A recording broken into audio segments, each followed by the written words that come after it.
والسلام على سيدنا محمد وعلى آله وصحبه أجمعين أما بعد فقد قال الله تعالى في القرآن الكريم أعوذ بالله من الشيطان الرجيم بسم الله الرحمن الرحيم في قلوبهم مرض فزادهم الله مرضا ولهم عذاب أليم بما كانوا يكذبون صدق الله العظيم. அன்புக்குரிய சகோதரர்களே, அல்லாஹ்வின் நல்லடியார்களே, நாங்கள் உள்ளத்துடைய நோய்கள் சம்பந்தமாக பார்த்து கொண்டு வரோம்.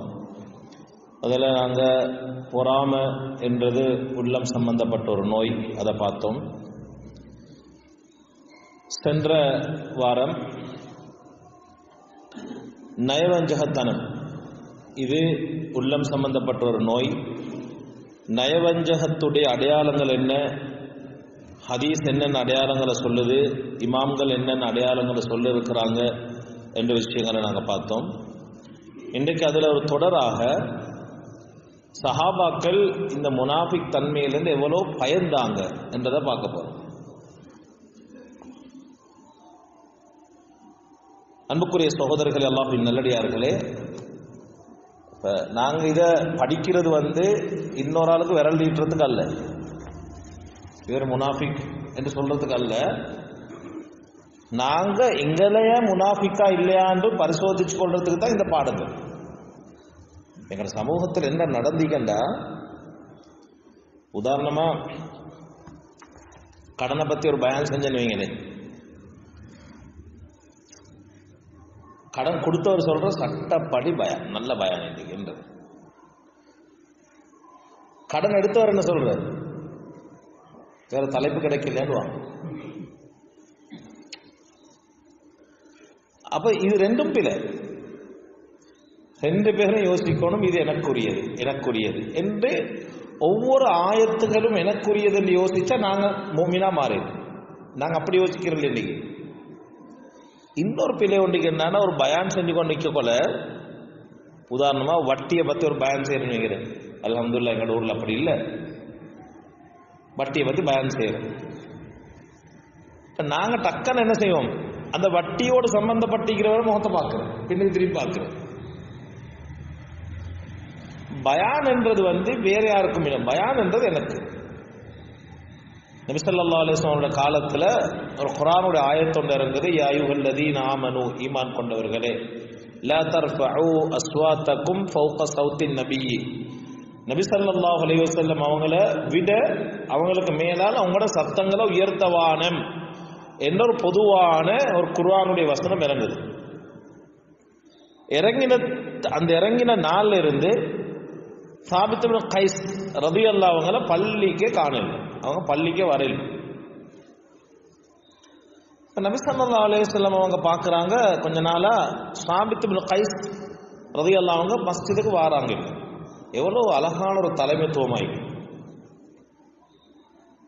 எவ்வளோ நோட் பண்ணியிருப்பாங்க ரசூலுல்லாஹ்.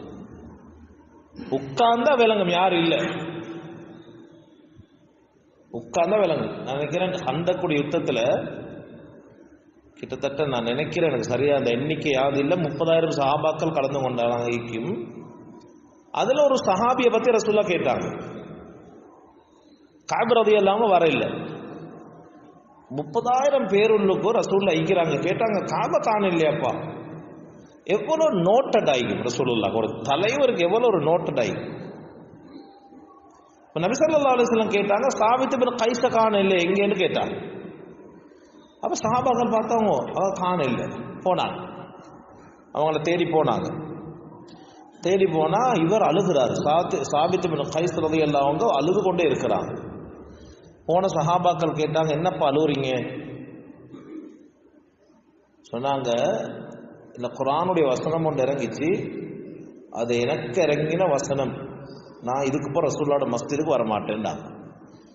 ஏன்னா அவங்க சாபித் இப்னு கைஸ் ரலியல்லாஹு அவங்களோட சத்தம் சரியான வெடி மாறிக்கு. சிலவங்க பேசினா பாருங்க, மைக் தேவையில்லை. எனக்கும் அப்படி ஒரு இயல்பு ஒன்றைக்கு மைக்கே தேவையில்லை, வேண்டிய மாதிரி சத்தமா பேசணும். அது சிலவங்களுக்கு நல்லா. அந்த சாபித் இப்னு கைஸ் ரலியல்லாஹு அவங்க கொஞ்சம் நார்மலா பேசினாலும் சவுண்டா கேட்கும். அப்ப இவர் யோசிச்சாராம், இந்த ஆயத்து எனக்கு தான் இறங்கிருக்கு, இப்ப இந்த சபைக்கு நான் போனா நான் ஒரு பாவியா வைத்துருவேன், குர்ஆனுக்கு மாற்றம் செஞ்சனா வைத்துருவேன், நான் வரமாட்டேன். ஸல்லல்லாஹு அலைஹி வஸல்லம் சொன்னாங்களாம், யா ரசூலல்லாஹ், சாபித் இப்னு கைஸ் இந்த குர்ஆனுடைய வசனத்தை வச்சு இப்படி சொல்றாரு. ரசூலுல்லாஹ் அழைச்சாங்களாம், சொன்னாங்களாம் சாபித் அவங்கள பார்த்து, இது உங்களுக்கு இறங்கில்லப்பா, இது பொதுவா இறங்கின ஒரு ஆயத்தைன்னாங்க. என்ன சொல்ல வந்தேன்டா, அவர் யோசிச்சாரு இந்த ஆயத்து எனக்குரியதுன்னு யோசிச்சாரு. அப்ப சொல்லப்படக்கூடிய பயானும் சரி, எந்த உபதேசமும் சரி, இது யாருக்குரியதும் அல்ல. இப்ப நான் பேசுறேன், நான் நினைக்கணும் என்ன தெரியுமா, இந்த பயான் எனக்குரியது, யாருக்கும் எனக்குரியது, நான் எனக்கு செய்றேன். நீங்க ஒவ்வொருத்தரும் கேட்கிறவங்க யோசிக்கணும், இது எனக்குரியது, இது வேற யாருக்கும் அல்ல. சரி, அந்த அடிப்படையில் அப்ப இந்த முனாஃபிக்குடைய அடையாளங்களை நாங்க படிச்சது இதெல்லாம் யாரையும் அடையாளம் காண்றதுக்கு அல்ல, இது இதை நாங்க எங்களை விளங்கி கொள்றதுக்கு தான் இந்த பாடங்கள் நடத்தப்படுது. சஹாபாக்களுடைய காலத்துல பெரும்பாலான சஹாபாக்கள் இந்த நிஃபாக் தன்மையிலிருந்து பயந்தாங்களாம், முனாஃபிக் தன்மையிலிருந்து பயந்தாங்களாம். நான் இந்த புதிய கிளாஸுக்கு வரவங்களுக்கு கொஞ்சம் இது சங்கடத்தை ஏற்படுத்தும். நிஃபாக்குடைய வகைகளும் நான் ஆரம்பத்தில் சொன்னேன். நிஃபாக் 2 வகை இருக்குது, அது எந்த வகை நரகத்துக்கு கொண்டு போய் சேர்க்கும் அதெல்லாம் படித்தோம். அப்ப எல்லா சஹாபாக்களும், பெரும்பாலான எல்லா சஹாபாக்களும் இந்த நிஃபாக் தன்மை எனக்கிட்ட இருக்குமா என்று பாய்ந்தாங்களாம். ஒரு தாபிஈன் ஒன்று இருந்தார், அப்துல்லாஹ் இப்னு அபி முலைக்கா என்று சொல்லக்கூடியவர். அவர் சொல்றார், அதரக்து 30 மின் அஸ்ஹாபி நபி ஸல்லல்லாஹு அலைஹி வஸல்லம் குல்லுஹும் யகாஃபு நிஃபாக அலா நஃப்ஸி. நான் 30 சஹாபாக்களை சந்திச்சிருக்கிறேன், 30 சஹாபாக்களும் நான் ஒரு முனாஃபிகா என்று பயந்தாங்களாம். யாரு அந்த 30 சஹாபாக்கள்ல? ஆயிஷா ரலியல்லாஹு அன்ஹா, அப்துல்லாஹ் இப்னு அப்பாஸ் ரலியல்லாஹு அன்ஹு, அஸ்மா பின்த் அபீ பக்கர் சித்திக் ரலியல்லாஹு அன்ஹு, உக்பா பின் ஹாரிஸ் ரலியல்லாஹு அன்ஹு, பெரும் பெரும் சஹாபாக்கள் எல்லாம் பயந்தாங்களாம், நான் ஒரு முனாஃபிகோ தெரியாப்பா. நபி ஸல்லல்லாஹு அலைஹி வஸல்லம் அவங்களோட ரகசியங்கள் அறிந்த ஒரு சஹாபி தான் யாரு? சென்ற கிழமை நான் நினைவுபடுத்தினேன். நபி ஸல்லல்லாஹு அலைஹி வஸல்லமோட ரகசியங்கள் அறிஞ்ச சஹாபி தான் ஹுதைஃபா ரலியல்லாஹு அன்ஹு. இந்த ஹுதைஃபா ரலியல்லாஹு அன்ஹு அவங்கள உமர் இப்னு கத்தாப் ரலியல்லாஹு அன்ஹு எப்படி பின்பற்றுவாங்கண்டா, மதீனால ஒரு ஜனாசா விழுந்தா இவர் போனா தானே உமர் ரலியல்லாஹு அன்ஹும் போவாங்க. ஏன்னா முனாஃபிக்கின்களுடைய ஜனாசாக்கு யார் போக மாட்டாரு? ஹுதைஃபா ரலியல்லாஹு அன்ஹு போக மாட்டாங்க. ஹுதைஃபா ரலியல்லாஹு அவங்களுக்கு நபி ஸல்லல்லாஹு அலைஹி வஸல்லம் அவங்க சொல்லி கொடுத்தாங்க, இவர் வேறு முனாஃபிக், கவனமா இருக்கு. அப்ப உமர் இப்னு கத்தாப் ரலியல்லாஹு அன்ஹு ஹுதைஃபா இப்னு யமான் ரலியல்லாஹு அவங்கள சந்திச்சா கேட்பாங்களாம், ஹல் சம்மானி லக ரசூலுல்லாஹி ஸல்லல்லாஹு அலைஹி வஸல்லம் மின்ஹும். யார் கேட்கிறது சொல்லுங்களே, யார் இவரு? யார் இவங்க? உமர் ரலியல்லாஹு அன்ஹு சொர்க்கத்தை கொண்டு நன்மாராயம் கூறப்பட்ட ஒரு சஹாபி. அது மட்டுமல்ல, மேராஜுக்கு போயிட்டு சொன்னாங்க, உங்களோட சொர்க்கத்தை நான் கண்டேன், நீங்க ரோசப்படுவீங்கன்னு நினைச்சு நான் அதுக்கு போகலைன்னாங்க. அவருக்கு நல்லா தெரியும் நான் சொர்க்கவாதி அது. அந்த சஹாபி பயப்படுறாரு.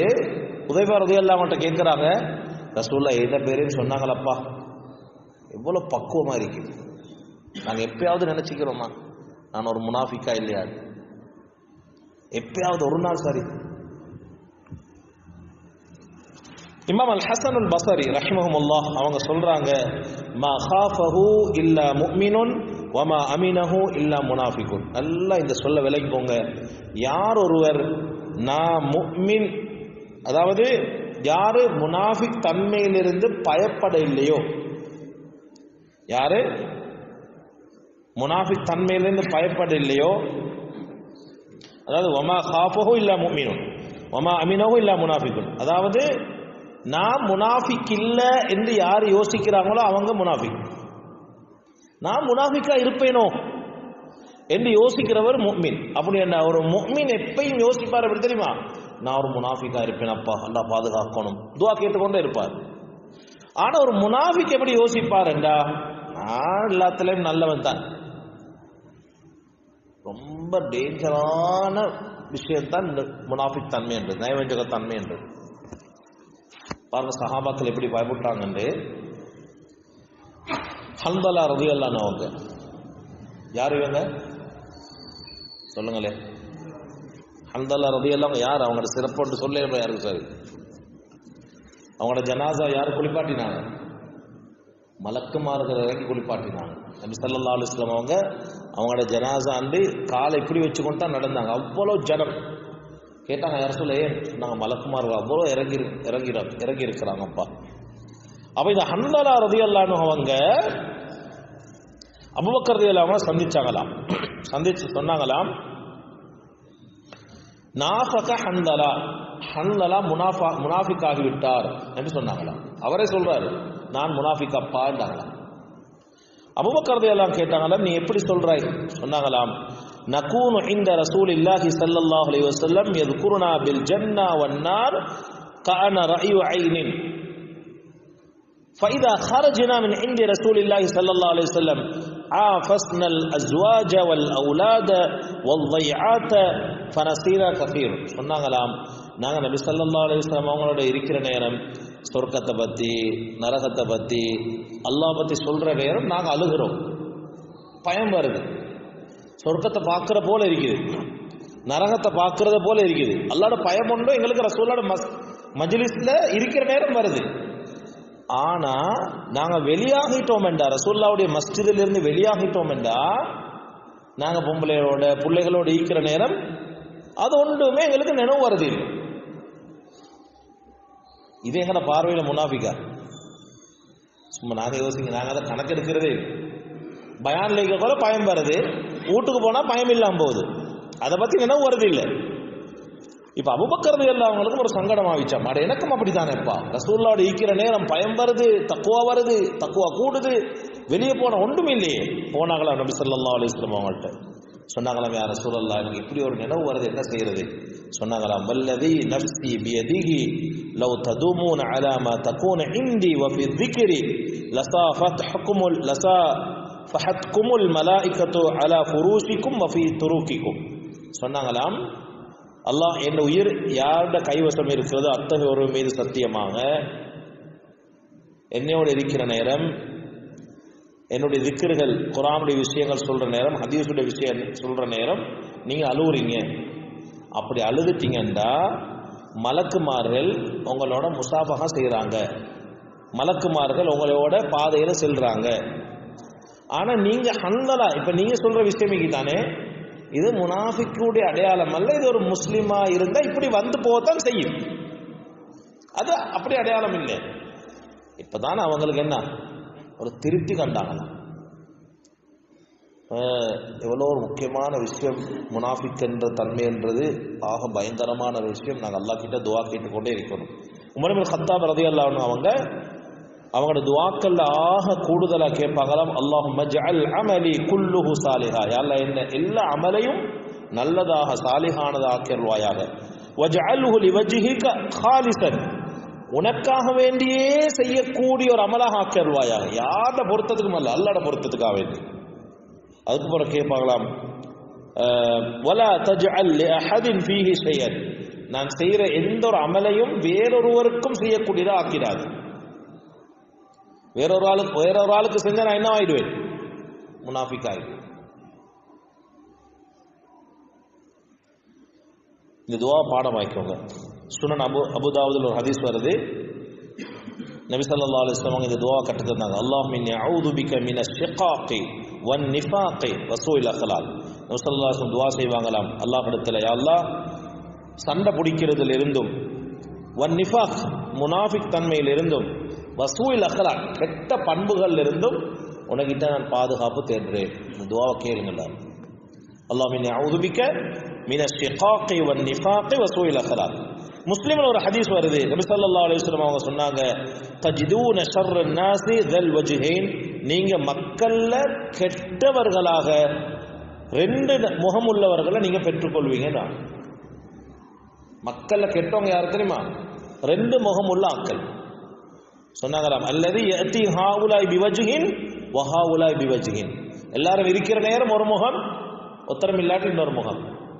இவர் ஒரு முனாஃபிக், அல்லாஹ் பாதுகாப்பானா. உதாரணமா இப்போ நான் போயிட்டு அப்துல்லா கிட்ட சொல்றேன், நீ நல்ல மனுஷன் அப்பா, நீ நல்ல ஒரு மனுஷன், ஆனா உமர் உன்னைய வெறுக்கிறாரு, நீ சரியில்லாத ஆளுன்னு சொல்றாரு என்று நான் சொல்றேன். உமர் கிட்ட வந்து நான் சொல்றேன், உமர் நீ நல்ல ஒரு ஆள், ஆனா அப்துல்லா உன்னைய பத்தி சொல்ற நீ ஆக மோசமான ஆள் என்று. இவர்கிட்ட ஒரு முகம், இவர்கிட்ட ஒரு முகம். சொன்னாங்க ரசூலுல்லாஹி ஸல்லல்லாஹு அலைஹி வஸல்லம் அவங்க, இப்படியாப்பட்ட ரெண்டு முகம் உள்ளவங்க, ரெண்டு நாவு உள்ளவங்க நாளைக்கு மறுமையில் நெருப்பிலான ரெண்டு நாவுகள் அவர்களுக்கு கொடுக்கப்படும். முனாஃபிக் தன்மை, நயவஞ்சகத்தன்மை. அல்லாஹ் இந்த பாவத்திற்கு எங்கள் அனைவரையும் பாதுகாப்பானாக. சரி, இப்ப நாங்க இந்த முனாஃபிக் தன்மையுடைய விஷயங்கள்ல உலகம் அழியும் வரைக்கும் நிஃபாக் தன்மை இருந்து கொண்டு தான் இருக்கு. ஏதோ ஒரு வகையில், ஏதோ ஒரு முறையில் முனாஃபிக் தன்மை இருக்கு. நாங்க டெஸ்ட் பண்ணணும், நான் எதுல முனாஃபிக்கா இருக்கிறேன்.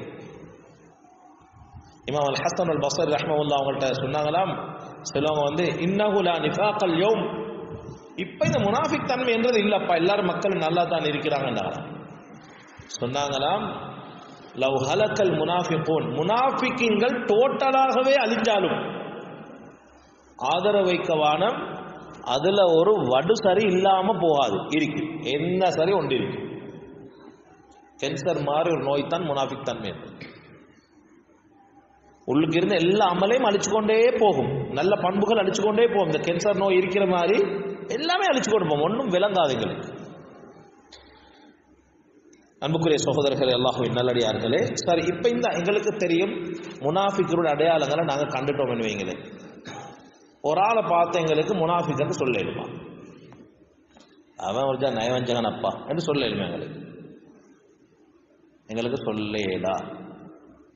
புகாரி முஸ்லிம்ல ஒரு ஹதீஸ் வருது, ஜாபிர் பின் அப்துல்லா ரலியல்லாஹு அன்ஹு அவங்க அறிவிக்கிறாங்க, முஆத் பின் ஜபல் ரலியல்லாஹு அவங்க நபி ஸல்லல்லாஹு அலைஹி வஸல்லம் அவங்களோட தொழுவாங்களாம், இஷா தொழுகை தொழுவாங்களாம். தொழுதுட்டு அவங்க போயிட்டு அவங்களோட ஏரியால அவங்களோட கூட்டத்துக்கு இமாமத் செய்வாங்களாம். முஆத் பின் ஜபல் ரலியல்லாஹு அன்ஹு நபி ஸல்லல்லாஹு அலைஹி வஸல்லம் காலத்திலே இவர் ஒரு பெரிய அறிவாளி, மார்க்கத்தில் பெரிய அறிவாளி. இவர் தான் யமனுக்கு கவர்னராக அனுப்பப்பட்டாங்க. அப்ப இவர் போய்த்து என்ன செய்வாராம், அவங்கட கவுமுக்கு தொழுவிப்பாராம். ஒரு நாள் இவர் ரசூலுல்லாஹ்வுடைய இஷாவை தொழுதுட்டு அவருடைய ஏரியாவுக்கு போய்த்து இஷாவை தொழுவிச்சாராம், தனக்கு தன் மக்கள் வார இடத்துல தொழுவிச்சாராம். ஃபக்கர பிஹிமுல் பக்கரா, இவர் இஷால பக்கரா சூரத்தை ஓதிட்டார்.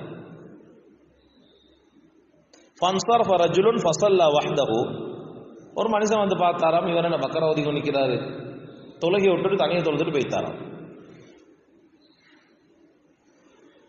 இப்ப இந்த மனுஷனை பத்தி முஆத் பின் ஜபல் ரலியல்லாஹு அன்ஹு சொன்னாங்களா, நீங்க தொழுவிச்சு கொண்டு இருக்கிற நேரம் இந்த மனுஷன் வந்தாரு, உங்களோட கொஞ்ச நேரம் தொழுதாரு, தக்பீர் விட்டுட்டு வேற போய்த்து தனி இருந்து தொழுதுட்டு போய்த்தாரு. நான் இப்ப முஆத் பின் ஜபல் ரலியல்லாஹு அன்ஹு அவங்க அவரை கூப்பிட்டு கேட்டாங்களாம், நாஃபக்த, முனாஃபிக் ஆயிட்டீங்களா? கேள்வியை தான் கேட்டாங்க, நாஃபக்த, முனாஃபிக் ஆயிட்டீங்களா? நீ முனாஃபிக்னு சொல்லவும் இல்லை. இவர் சொன்னாராம், அல்லாஹ் மீது சத்தியமாக நான் இதை போய்த்து நபி ஸல்லல்லாஹு அலைஹி வஸல்லம் அவங்கள்ட்ட சொல்லுவேன். இவர் போனாராம், போய்த்து சொன்னாங்களாம், யா ரசூலல்லாஹ் இப்படி நடந்துச்சு, நான் ஒரு விவசாயி வந்து பார்த்தேன், இவர் நீட்டி கொண்டிருக்கிறார், சூரத்துல் பக்கரா ஓதி கொண்டிருக்கிறாரு, நான் திரும்பி தொழுதுட்டு நான் போய்த்தேன், இவர் எனக்கு முனாஃபிக் என்றாரு. உடனே முஆத் பின் ஜபல் ரலியல்லாஹு அன்ஹு அவங்களை அழைச்சி நபி ஸல்லல்லாஹு அலைஹி வஸல்லம் கேட்டாங்க, அஃபத்தான் யா முஆத், ஃபித்னாக்கள் உண்டாக்குறீங்களா, சமூகத்தில் குழப்பத்தை கொண்டு வாரீங்களா, என்ன நீங்க நடந்து கொள்றீங்க, ஏன் சூரத்துல் பக்கரா ஓதினீங்க, வஸ்தம்சி வல்லுஹா சப்பி இஸ்ம ரப்பிகல் அலா போன்ற சூறாக்கள் ஓதையிலுமே. அப்படி என்றாது என்ன விளக்கம் என்றா, அந்த சூரத்துல் பக்கராவை மிச்சம் ஓதிட்டாரு. 15 நிமிஷம் இஷா தொழுகைக்கு போறேன்னா அதை பெருசாக கணக்கெடுக்க கூடாது, 10-15 நிமிஷம் தொழுவிக்கிற அது வேற விஷயம். இவர் கியாமுல் லைல் மாதிரி நீட்டிட்டார் தொழுகையை. சொல்லிட்டு சொன்னாங்களாம், நீங்க குழப்பங்கள் உண்டாக்குவான, நீங்க இமாமத் செய்யற நேரம் தேவையுள்ளவங்க இருப்பாங்க, நோயாளிகள் இருப்பாங்க, அவசரமா வரக்கூடிய இருப்பாங்க, தொழுகை நடுத்தரமாக்கிக்கோங்க என்று புத்திமதி சொன்னாங்களா. என்ன விளக்கம் என்றாகின, யாரை பார்த்தும் எந்த ஒருவரை பார்த்தும் எங்களுக்கு முனாஃபிக் என்று சொல்லவே இல்லை. மிச்சம் கவனமா இருக்கணும். முனாஃபிக்குன் அடையாளங்களும் எங்கள்கிட்ட வந்துடக்கூடாது. நிஃபாக் என்ற தன்மையிலும் நாங்கள் என்ன செய்யணும், அல்லாஹ் கிட்ட அடிக்கடி துவா செஞ்சு கொண்டே இருக்கணும். அல்லாஹும்ம இன்னி அஊது பிக்க மினஷ் ஷிகாகி வன் நிஃபாகி வ ஸூஇல் அக்லாக். நான் இப்ப சொல்ல போற ஹதீஸ் இது சஹீஹான ஹதீஸ் அல்ல, சும்மா நாங்க அது கேட்கிறதுவா. அல்லாஹ் தஹீர் குலூபனா மினன் நிஃபாக், யா அல்லாஹ் நிஃபாக் தன்மையிலிருந்து எங்களோட உள்ளத்தை சுத்தப்படுத்துவாயாக. ஹைர், இன்ஷா அல்லாஹ் இந்த நிஃபாக் தன்மையால என்னென்ன விபரீதங்கள் ஏற்பட போகுது என்பது இன்ஷா அல்லாஹ் அடுத்த கிழமையில பார்ப்போம். ஒரு பொறாம கொள்றதால என்னென்ன விபரீதங்கள் வரும் என்றதை படிச்சிங்க. நிஃபாக் தன்மை இருக்கிறதால என்னென்ன விபரீதங்கள் வரப்போறது என்றதை அடுத்த கிளாஸ்ல இன்ஷா அல்லாஹ் படிப்போம். அல்லாஹு தஆலா நிஃபாக் தன்மையிலிருந்து எங்கள் அனைவரையும் பாதுகாப்பானாக. வாஹிரு தஅவானா அல்ஹம்துலில்லாஹி ரப்பில் ஆலமீன். அஸ்ஸலாமு அலைக்கும் வரஹ்மத்துல்லாஹி வபரகாத்துஹு. அதில் குறிப்பாக உண்டு, அதை மறந்துட்டேன் சொல்றதுக்கு. முனாஃபிக் தன்மையில் ஒரு முக்கியமான விஷயம்தான், ஒரு மனுஷன் இல்லாத நேரத்தில் அவரை பற்றி பேசுறது. உமர் இப்னு உமர் ரலியல்லாஹு காலத்தில் ஒரு மனுஷன் வந்து ஹஜ்ஜாஜ் இப்னு யூசுஃபை பற்றி குறை பேசிக்கொண்டு இருந்தாராம். அவரை கூப்பிட்டு கேட்டான், ஹஜ்ஜாஜ் இப்னு யூசுஃப் இந்த இடத்துல இருந்தா அவருக்கு கேட்கிற மாதிரி நீ இப்ப பேசுவியான்னு கேட்டாங்களா. இல்லைன்னாங்களா. இல்லைங்களா, ஒரு மனுஷன் இல்லாத இடத்துல அவரை பத்தி பேசுறது அது முனாஃபிக் தன்மை. கேட்டாங்களாம், அவர் இல்லாத இடத்துல நீ பேசுறாய், அவரு கிட்ட இருந்தா அவருக்கு விளங்குற மாதிரி நீ பேசுவியா? இல்லைன்னாங்களாம். சொன்னாங்களாம், குன்னா நஉது ஹாதா நிஃபாகன் அலா அஹ்தி ரசூலுல்லாஹி ஸல்லல்லாஹு அலைஹி வஸல்லம், இதைத்தான் நாங்க ரசூலுல்லாஹ்வோட காலத்துல முனாஃபிக் என்று சொல்லிக் கொண்டிருந்தோம் என்றாங்களாம். இன்னொரு ஆளை பத்தி பேசுறது அவர் இல்லாத இடத்துல நாங்க அதை பேசினா சொன்னாங்களா இப்னு உமர் ரலியல்லாஹு அன்ஹு, இதைதான் நாங்க ரசூலுல்லாஹ்வோட காலத்துல முனாஃபிக் என்று பேசிக் கொண்டிருந்தோம். சரி, அந்த பாவத்திலிருந்தும் அல்லாஹ் தஆலா எங்கள் அனைவரையும் பாதுகாப்பானாக. வாஹிரு தஅவானா அல்ஹம்துலில்லாஹி ரப்பில் ஆலமீன். சுப்ஹானக்கல்லாஹும்ம வபிஹம்திக அஷ்ஹது அன் லா